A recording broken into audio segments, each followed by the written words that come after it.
This is the Annex, a sociology podcast. I'm Joseph Cohen from Queens College in the City University of New York. For more, visit theannexpodcast.com. I want to talk about something that I talked about already on my blog, and I'm going to shamelessly recycle that so anybody who reads it can just, skip on to listening to In Our Time. But start off by reading from the Odyssey. I was driven thence by foul winds for a space of 9 days upon the sea. But on the 10th day we reached the land of the lotus eaters, who live on a food that comes from a kind of flower. Here we landed to take in fresh water, and our crews got their midday meal on the shore near the ships. When they had eaten and drunk, I sent 2 of my company to see what manner of men the people of the place might be. And they had a 3rd man under them. They started at once and went out amongst the lotus eaters, who did them no harm, but gave them their eat of the lotus, which was so delicious that those who ate of it left off caring about home, and did not even want to go back and say what had happened to them, but were for staying and munching lotus with the lotus eaters without thinking further of their return. Nevertheless, though they wept bitterly, I forced them back to the ships and made them fast under the benches.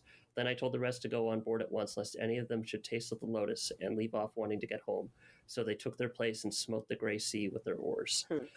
All right. So that little passage from the Odyssey, I thought of that when I read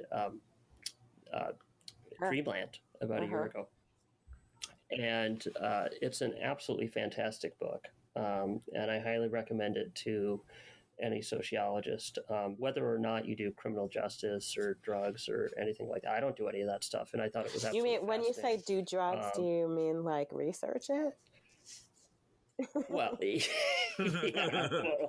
yeah, that's right. I mean, if you're actually doing drugs, you just have more to be problems clear. to read next. Yeah, so I mean, even if you're not a specialist in drugs, Can you just give us a quick intro to the book, just so for those of us So it's by a journalist, Sam Quinones, on the opiate epidemic.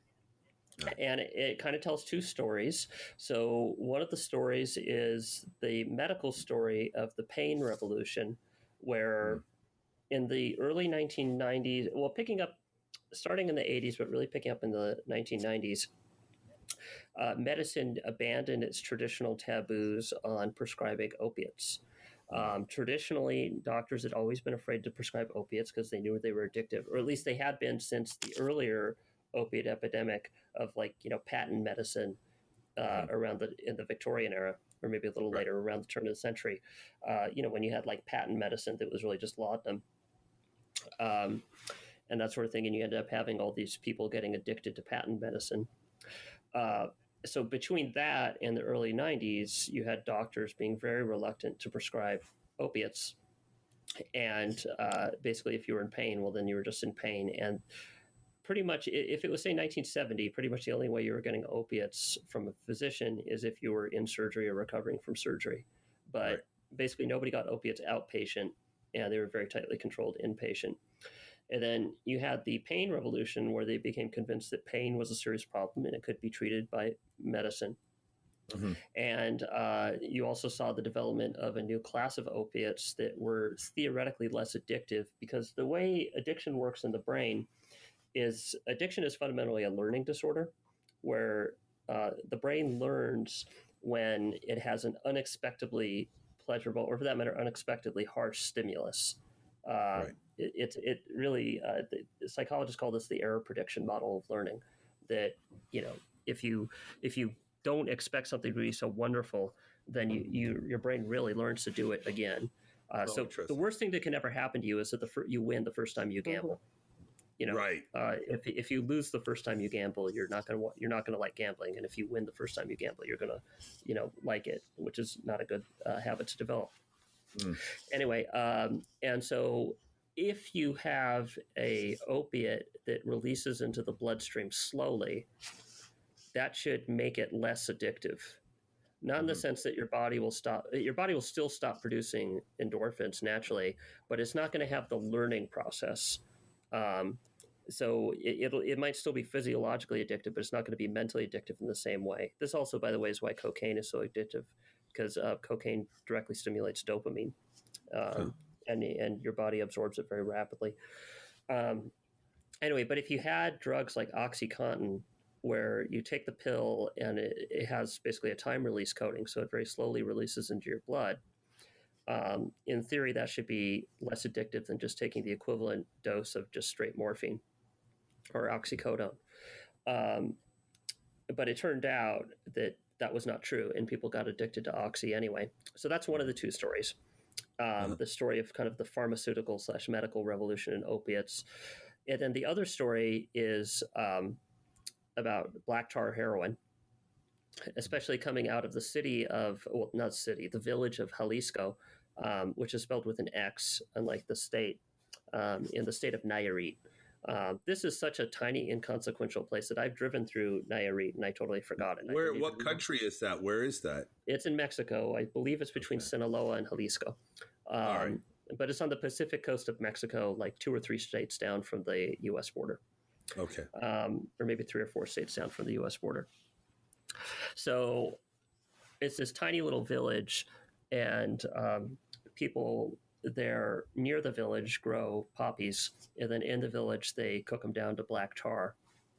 And they have like a return migration model where all the young men from this village illegally migrate to the United States, basically sleep on the floor in an overcrowded apartment for 6 months, and work 12-hour days driving around with cell phones and a half a dozen balloons of black tar in their mouth that you call the cell phone number and you meet at a prearranged drop-off point, or they're even home deliver it, and they sell you a balloon of black tar for $5 or $10.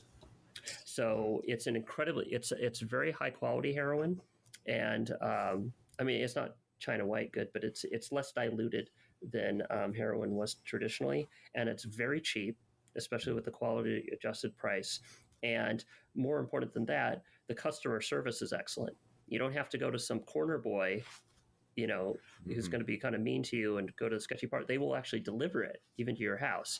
And junkies who Quinones interviewed talked about how it was so much nicer buying from these polite Mexicans than it had been from buying from traditional drug dealers.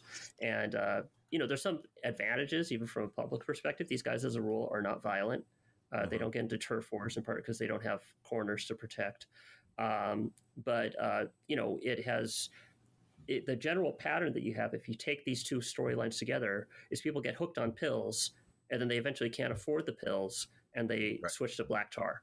And the story that he doesn't tell is that since he wrote the book, there's been an influx of fentanyl, and which is a form of synthetic heroin, and people have been taking the fentanyl and overdosing. Mm-hmm. And so we have this massive number of overdoses. I believe the figure I heard, so there's 2 statistics. One is that we now have more people dying of opiate overdoses than dying in car accidents. Mm-hmm. And the other is certain demographics or overall? Overall, but it's especially prevalent among middle-aged, non-college educated white people. Huh.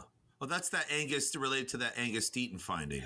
Yes, so you can basically read this as an ethnography of Case and Deaton. Okay. It's like a qualitative version of Case Deaton. So what did you get from what were the big insights from the book that sort of really stuck with you? Well, so one is what motivates these drug dealers to come up from their village and spend 6 months and working extremely hard, at a fairly high risk of arrest, and it's saving all their money, is that they get to come home and be a big shot.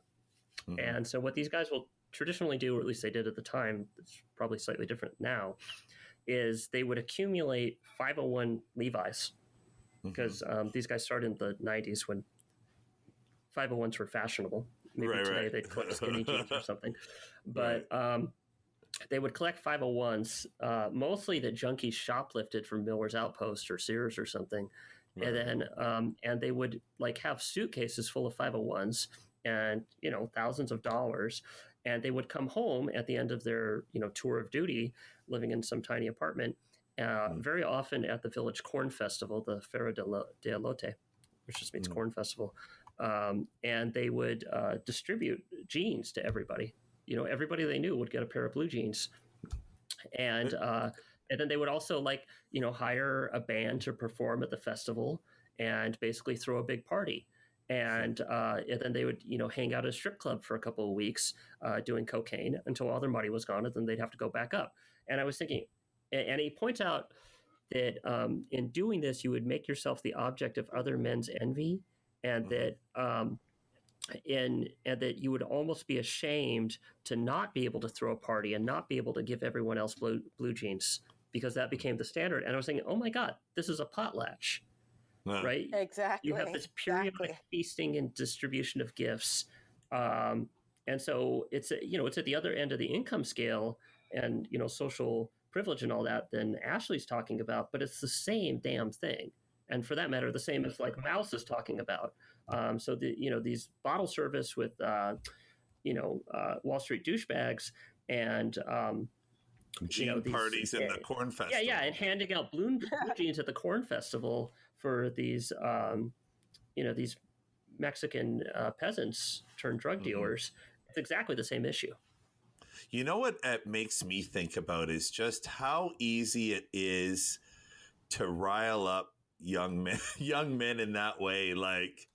It's just you can get them to deal drugs. You can get them to work round the clock, making rich people richer, but giving a young person the opportunity to strut, it's just amazing to me. I mean, I don't even know. That's probably a ridiculous thought that I'll edit out. No, it's not. It's not ridiculous.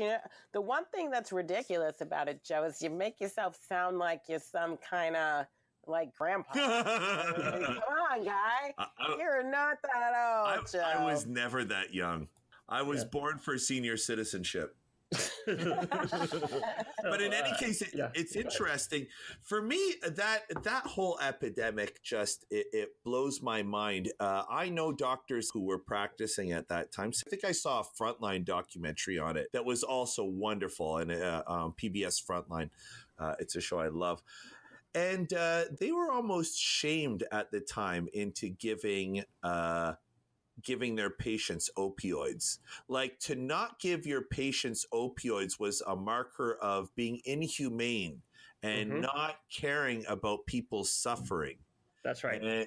And it was an influence campaign that was largely manufactured by those who wanted to sell the drugs. It was a bootlegger Baptist coalition. So economists have this model where you have sincere ideologically committed activists pushing an issue, and then there's also somebody who has a pecuniary interest in it. And very often the way these things work is that the person who has a financial stake, rather than just saying, oh, prescribe these drugs because I'm the one who's selling them, they will kind of ally with and even fund the ideological people to, kind of work in concert with them. So you have both the idealists and you have the cynics cooperating together to produce this. And that, there were doctors who were very sincerely committed to the idea that pain is a serious problem, and that, we have these drugs that are very effective at treating pain, all of which is true. Right. But they just lost sight of the fact that these drugs are also extraordinarily dangerous. And they were sincere in that. And it's interesting, too, in that a lot of these doctors who were in this movement came out of hospice care. And hospice, why not give people, why not people drug people out of their mind? They're going to die before they'd have to kick the addiction anyway. But the problem with that is that you can't generalize that to some 30-year-old construction worker comes in with a bad back. Right. And say, here's a 90-day supply of Oxy. So one of the things that people have been talking about recently about the whole epidemic is that, while it may be true that that disproportionately speaking, the person that is affected by this crisis, is white. It's male, but increasingly female, I would say, but white male. work, like, high school education. And we also think of them as living in the Midwest, right? Or in these non-urban areas. So what's interesting is the medical story basically starts in the rural parts and Rust Belt parts of the East Coast and works its way west.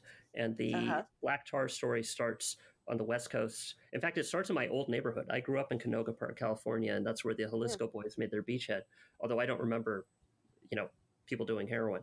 And then when they met in, say, Ohio, that's where things got really terrible. But, the pill popping started in, kind of the rural Rust Belt parts of the East and then moved its way west. Basically, the TV show Justified as a documentary. It's sociologically accurate. Well, so what I was going to say is, part of the conversation right now is people saying that may be the case, but they're not the only ones affected by the opioid crisis. And it seems as though, people actually have this idea. There's this ideal type, right? I would say, of the person who is affected by the crisis. And when you have that ideal type in your head, it causes you to neglect all of the other people who don't fit that description, who are also suffering from the crisis. So I remember, Leslie, nobody's doing anything here about that crisis. Like it's all like at the local level. The local level, they are. The only thing that I know my community is really going on about how they're mad that the government's spending too much on this stuff to save their lives if they overdose. But my understanding is that people with health insurance are the only ones who have a good crack at any type of treatment. And I know there are like nonprofits or whatever, but like it's bonkers. From what I'm gathering, and I've spoken with a few doctors in Canada, they're treating opioid addicts as sort of chronic drug addict cases, and they're trying to taper them down, but it has to happen slowly with behavioral modification. In the States, what they do is they just cut off the pill thing. They gave everybody pills, and they were like, whoa, this is bad. Now nobody gets pills. You don't get as many pills. And then everybody went to tar after that. But, I get that there's a race. Or fentanyl. And fentanyl is what's really dangerous. Yeah. It's not just that it's a race element. It's also this urban-rural split, I would say. This like middle versus coast split. And... so there's all this stuff that I think conveniently lends itself to certain political narratives. Number one, but also number two, and I think I mentioned this on an earlier episode, right? I kind of feel like every 10 to 15 years, an epidemiologist or an MD will come out with a study that says, oh my God, we totally undertreat the pain of people of color, right? Yeah. We assume that they don't need it, that they can tolerate pain like better, their skin is thicker. Like there are all of these theories about why these like Black and brown people are supposedly better able to tolerate pain. And so there was one of these studies that came out, I want to say 2 years ago. And I remember like listening to this on the radio, and one of the people on the show said, well, one of the upsides of this, for Black people is that, because they were less likely to be prescribed opiates, they're not victims of the opiate crisis. And I get it. Like they're not but there are parts of the Bronx that are like decimated. First of all, I find that to be such a ridiculous argument, because the only reason that these people aren't being affected by opiate addiction is because they were denied healthcare services like in the past generation. And you're like, Yeah, see, you guys, we didn't give you health care, but like there's an upside to it. Yeah, it's glass half full or glass half empty. How you want to look at this? That's like imagine like an abusive spouse beats their spouse, and then the spouse runs away and becomes a super famous singer, and they're like, yeah, like I'm thinking of Tina Turner and Ike Turner. I was just going to say, that sounds like the plot of... that's what I was thinking. What's love got to do with it? Yeah, and that's like saying, see, Tina, wasn't it great that Ike was beating you? Because ultimately he ended up a star. It's like, don't let that into a favor. You keep saying medical, but one of the interesting things is that the Jalisco boys refuse to sell to black customers, too. And Quinones, who talked to all of them, said that basically they're convinced that the black heroin market is more violent than the white heroin market. And they suspect that if they sell to black customers, they're more vulnerable to armed robbery. So, both from the medical side and from the street market side, both types of, new models of opiate distribution have been, for not necessarily the greatest motives, have left blacks less involved, less vulnerable. So discrimination can be protective. Well, if it's discrimination in the provision of poison, yes. Yeah, no, I know, I totally get it. Yeah. Can I, it sounds like it's a completely different topic, but there's a link. And the link is fear of black neighborhoods. Because it's really odd that like Mexican heroin dealers would be like, well, I don't want to go to the black neighborhood. I heard it's dangerous there, which to me is like insane. But also, one thing that I'm beginning to think about, how housing costs are really a stress in the Northeast and out in the West Coast, probably even more so. And I was looking at sort of property in the suburbs of New York City. And one thing that I really noticed was like even wealthy black neighborhoods, like even if they're wealthy, I get the sense that there's like a price discount. And it means there totally is. Yeah, and it means that like you have I'm wondering how much of this housing is how much housing, and it's not all of this housing cost problem, is rooted in like people's irrational fears of black neighborhoods. I'm not saying poor neighborhoods. I'm not saying crime-ridden neighborhoods. I'm saying black independent of those factors. Like I live in a town where the black neighborhood is physically segregated. Like there's a train track and whatever, and I noticed there's limited access points. I'm not an expert in this stuff, so maybe I'm out to lunch, but that's what I see. No, my understanding is that perceptions of neighborhoods are more driven by race than they are by, signs of visible disorder or objective crime rates or anything like that. Oh yeah, no, for sure, right? So I think we may have talked about this before. We may have had this discussion before, but there's that Emerson et al. Study that was done. I wish I could remember what year, but it was, I think it's going on 2 decades now, right? Where they did, kind of like that phone survey kind of field experiment where, they basically asked people, they talked to people over the phone and they said, imagine that you're looking for a house, you have 2 kids who are school aged, right? And here you are. And they were like, the house is within your price point. Yeah, it's a beautiful house. The property values are high. The quality of the neighborhood school is very high, right? Everything's good, right? And and crime is low, right? And so the one thing they did was they changed the racial makeup, the racial and / ethnic makeup of the classroom. I mean, the classroom, geez. No, but you see the same, but it's a good slip, right? Because you see the same effect in people's evaluation of school quality. No, exactly. And what they found was that they were like, dude, in that case, it didn't matter how Asian the neighborhood was, because all of the respondents were white. Didn't matter how Asian the neighborhood was, didn't matter how Latino the neighborhood was. But, right, I think it was once a neighborhood got beyond, I think I can't remember, it may have been beyond 10%. Yeah, I was going to guess something low.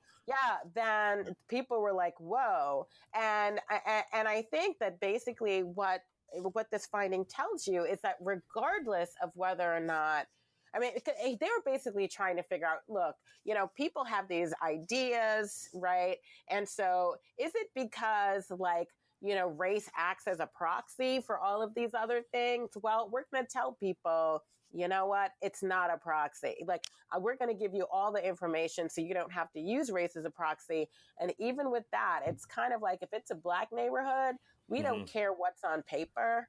And the effect was strongest for people who actually had school-age kids, right? If you didn't have school-age kids, you'd be like, okay. Right. People go, wow. Well, what's weird in my town is that the Black neighborhood is pretty well heeled. Like the houses are all super nice. And I think those like, it's very weird, but still it doesn't matter at what level. You're in North Jersey. Joe, the people are Black. You want to know something though, Leslie? I'll tell you something though. I remember when I started teaching at Temple University, and I lived in Harlem and then I moved to Temple. And Harlem was already, I lived in Harlem in 2003, 2004. So it was already kind of getting hip and stuff. It was pretty fun living there. It was a great neighborhood where I lived. And when I talked about coming from Harlem to the Black kids at Temple, they were like, what? Did you die there? And I was like, oh, that's weird. Like Harlem has a bad reputation, like even among Black people in Philadelphia. So it goes to show like, even like that perception might even be pressed onto Black people themselves. Oh, no, for sure. It's kind of like when people so for example, when a Black police officer shoots an unarmed Black male or female and people are like, oh, well, that's a thing that happens. So racism isn't a thing among police officers. And, if you're trained to see Black people the same way, regardless of your own race or ethnicity, it amounts to the same thing. No, I like, that's why I like Queens. I feel Queens is pretty, where I feel like this is a white person talking. So whenever I'm like, well, I'm very comfortable with race, you're always like, what do I do? Like, but I find one thing that I love about Queens is like there's no dominant group that you can see. And I feel like it makes race, even in my own subjective experience, feel like more of a non-factor.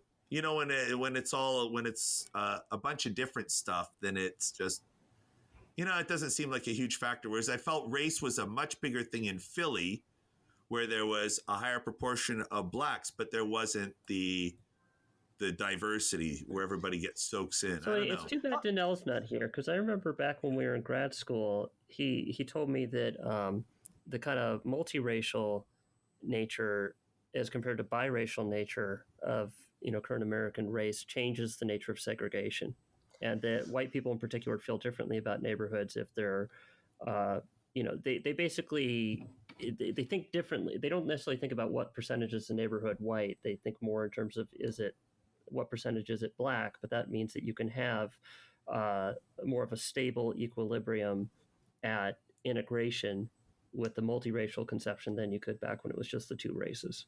Although one of the things I'm happy you mentioned Queens, Joe, because there are neighborhoods in Queens that are totally diverse, and then you realize there are no Black people there, right?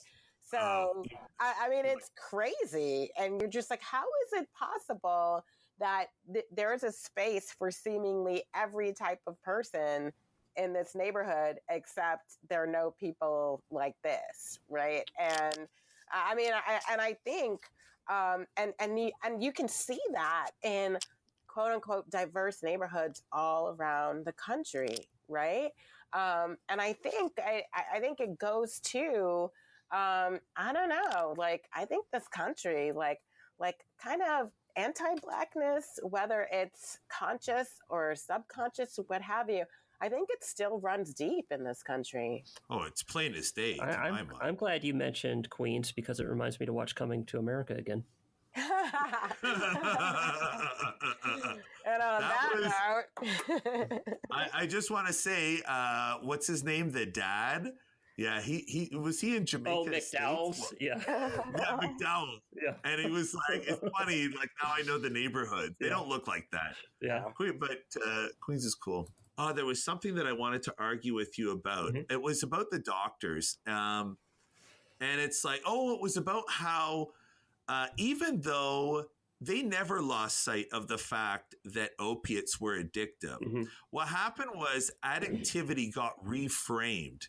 Right? It was like it's like there's a cost benefit, and that where you stand is influenced by a lot of social pressures. And it was like, I disagree with that, because it became conventional wisdom at a certain point that the addiction rate for opiates is 1%. It's actually more like 20%, but there was a study that showed 1%, and then people forgot that study occurred under very specific circumstances. And so basically, for inpatients in the 70s, the addiction rate was 1%. But among people, so in the 70s, you only got opiates inpatient, and you only got them for a few days when you were recovering from surgery. And only 1% of people got addicted under those circumstances. That's not going to generalize if you have people who are outpatient and getting 60-day packs of Oxy. Okay, so that is, yes, I understand that. It's something like 15 or 20% of people get addicted. Okay, but that line of reasoning is a very social scientist's way of thinking about things. Well, it's generalizability. So I understand, but so for example, I'm thinking more personal discussions I've had. Now, it's a different context. Sure. It's obviously an idiosyncratic sample. Mm-hmm. But I will say that the doctors that I have spoken to, their grasp of science and statistics is much weaker than ours. Yeah. And a lot of them anecdotally reason through their work, and they have heuristics and stuff, but they're analytical minds. You don't have to be analytical to be a doctor. Mm-hmm. It takes a bunch of skill sets. Interestingly, some of them are steady hand, mm-hmm. in the lab. So it's scientific like that. Some of it is observational or human management. There's a whole repertoire of skills. And the doctors that I talk to reason through it like this. They're like, well, we knew that they were addictive, but we felt like that we were incurring a cost, that the downside of potential addiction, that we had been misestimating the real harm of pain. Pain had been reconstructed into being a disease in and of itself. And when I talk to doctors, some of them speak about it as a past belief state that they held. Oh, I think that's absolutely true. And Quinones talks a lot about that. Yeah. So he talks about pain became an indicator that was added to medical charts. So right alongside your blood pressure and that kind of shit, it would have, your pain rating. And pain became something that doctors would be evaluated on, and that hospitals would check as a post about. And was the doctor nice to you? Did the doctor ask your questions? Was the doctor concerned with your pain? So pain became taken very seriously in the 1990s as an indicator. My understanding is pain was construed as a form of illness itself, not a symptom of an underlying illness. People were starting to say, you got to treat pain itself. No, that's pretty much true. And Quinones talks about that a lot. But he says, I don't know, there's two sides to this. One is taking pain more seriously, and the other is taking addiction less seriously. And it's even if you thought pain was a serious problem and a disease in of itself and things like that, if I told you that 15% of your patients who you treat for pain will end up with a life-altering addiction that turns them into the kind of people who steal their children's Christmas presents to sell for dope, then you would say it's better off that they still stay in pain. But if I tell you 1%, then you'd say, I'm going to give them the pills.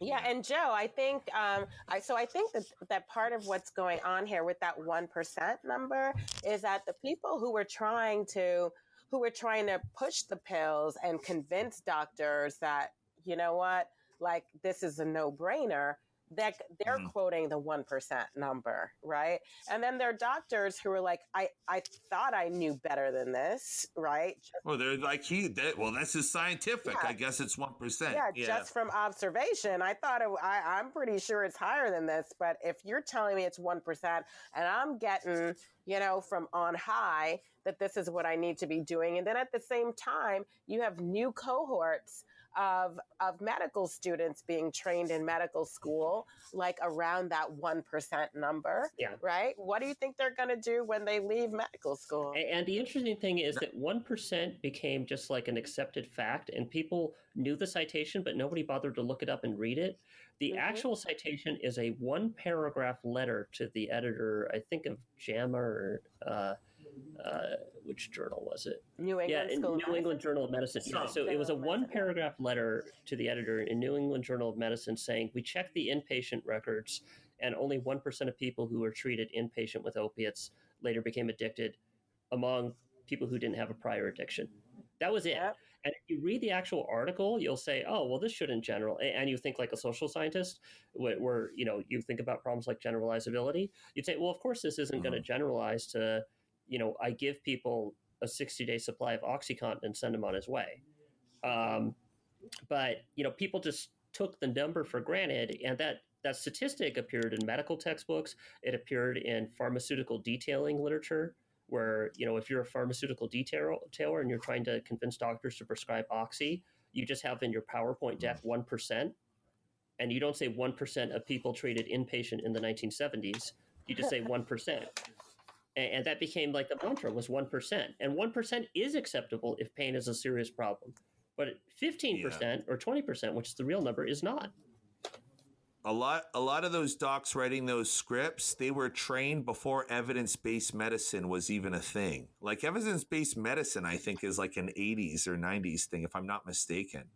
Like a lot of docs who are writing those scripts, like they just took the rep's word at it. No, but they were going on evidence. It's just the evidence was bad because it was basically an out-of-sample generalization. You've been listening to The Annex, a sociology podcast. For more information, visit theannexpodcast.com. Music is by Lena Orsa. Our production team included Anika Chowdhury and Liseth Moreno. On behalf of the Annex team, I'm Joe Cohen. Thanks for listening.